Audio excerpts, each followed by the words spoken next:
Running the bus this morning. High Street here in Oxford. Lots of students, thousands of them, headed to school.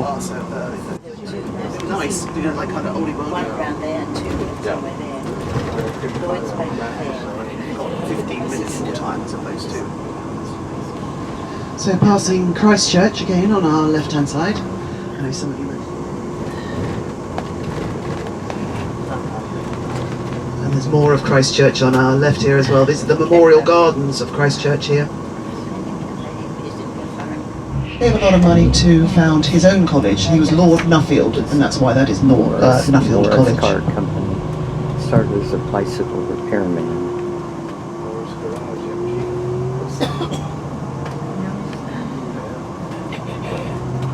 But this is Beaumont Street. It does have quite a history as well.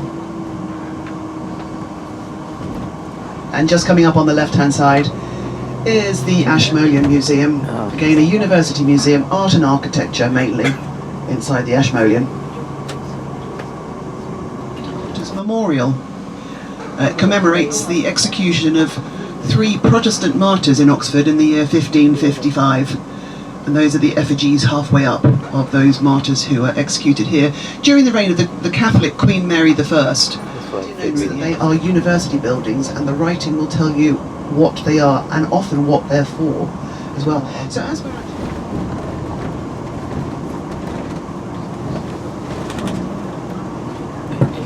It's an old building and a new building. Old building. That's the different plans are doing everything there.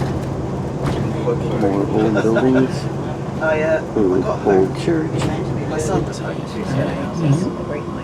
On the left are the cricket ground of all around Oxford. There's state schools as well, but there are numerous fee-paying schools as well. So yes, they're getting that ready for the cricket season, which will be starting fairly shortly. If we were to turn left, which we're not going to, we're going to go straight on, but you'll see signposts for the village of Bladen. And it is in Bladen churchyard where Winston Churchill chose to be buried. In there. We'll turn off to the left and you will see down the long drive the side entrance of the palace. Here's a map of the whole area. There's the Great Court. We're through the first gate, and now we got another gate. So here we are at Blenheim Palace. They're doing renovations. The least they could do is do what we've seen other places and have a fake facade painted onto the covering. Main entrance.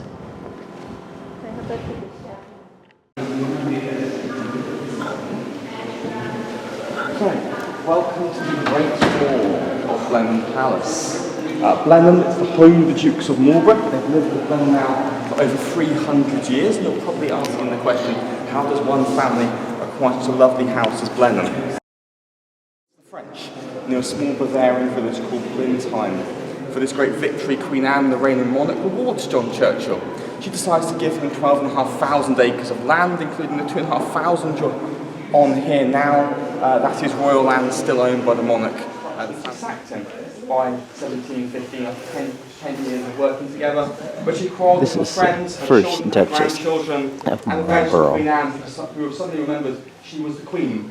She didn't have to listen to the Duchess of Marlborough. She asked the Duchess to leave court, and the next 3 years are spent in self-imposed exile on the continent.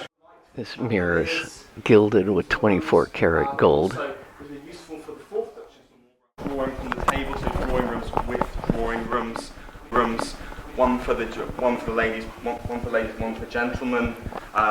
Turn of the 20th century, pictures of this room show a billiards table, probably the gentleman's withdrawing room.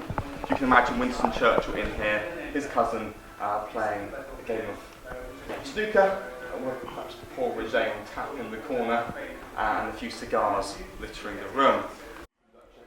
Joshua Reynolds, the fourth Duke, and his family. Duke here, as I said, one of the largest families live at Blenheim. 8 children in total, only 6 were old enough to be painted. Perhaps Reynolds learnt from this painting, never work with children and animals. The baby you saw in the other room, dancing with Lee, that's the baby now all grown up.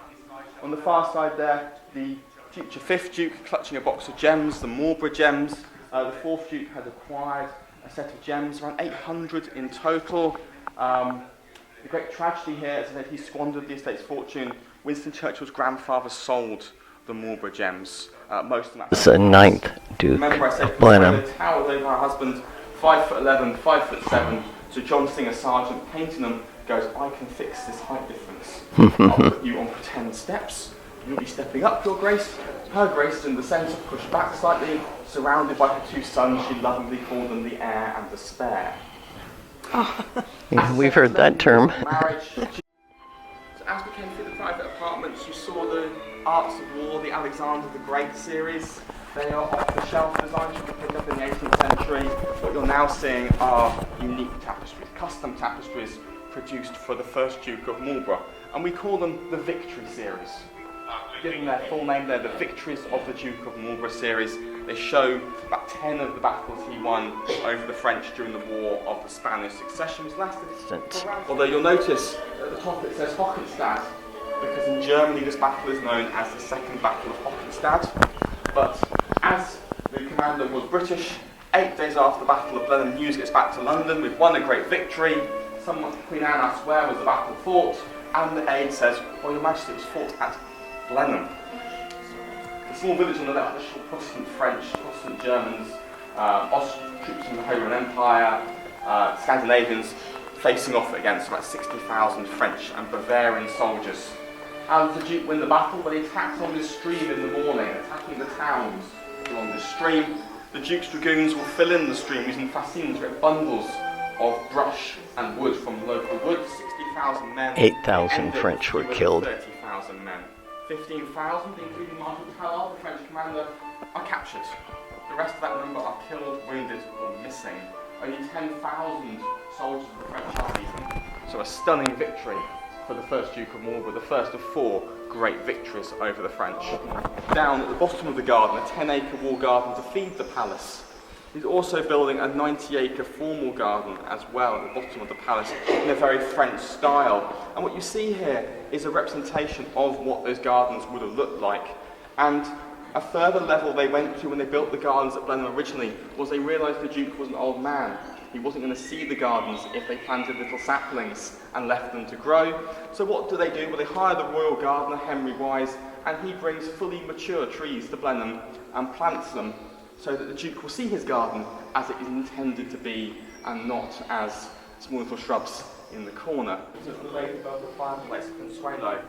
No sooner had the Duke married and no sooner was the ink dry on the marriage certificate for the wedding, he's telegramming the estate agent here at Blenheim Palace, the land agent, proceed with the lake dredge, I've acquired the funds, i.e.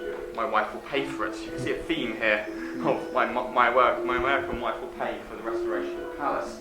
She's 17 here, a year before she marries the Duke, again showing just how tall she was. Defeated during his military career of around 40 years of campaigning on the continent. As Winston Churchill would later say of him, he never left the battlefield except the victor, never marched away from a city he hadn't stormed and taken by siege. The flags. This is Louis the 14th. Whereas the victory showing that the Duke wants to think war is like.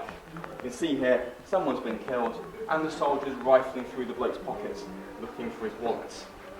Now we leave a project becoming a picture gallery, and later becomes a library in the time of the 3rd Duke of Marlborough. That library corrected until the time of the 7th Duke, when he sells 2/3 of it during a great auction here at Blenheim Palace. The 7th Duke sells the rest of the library, 200 masters, the china and the silver all go simultaneously to fund the organ, to fund the telephones for the palace, the electricity, and also a house in the garden area where he can grow his orchids. Palace. The 9th Duke, of course, doesn't go the way of his father and grandfather. He does not sell. He marries Consuelo, gets that money, restores the palace, 2 lovely gardens, a car, and a new library of 10,500 books to refill this side of the palace. Front. And in World War II, Blenheim was offered to the War Office as a school, and 400 schoolboys came to live here at Blenheim. They lived out in the great courtyard in this and huts.